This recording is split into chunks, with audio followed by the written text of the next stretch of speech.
कौनमा से तुलसी जनमली त कौनमा से हरिहर भैली हो।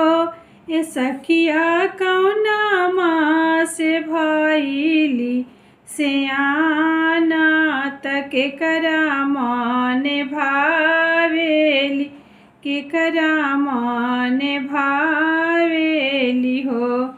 ए सखिया कौनमा से भैली सियाना त केकरा मन भावेली, केकरा मन भावेली हो।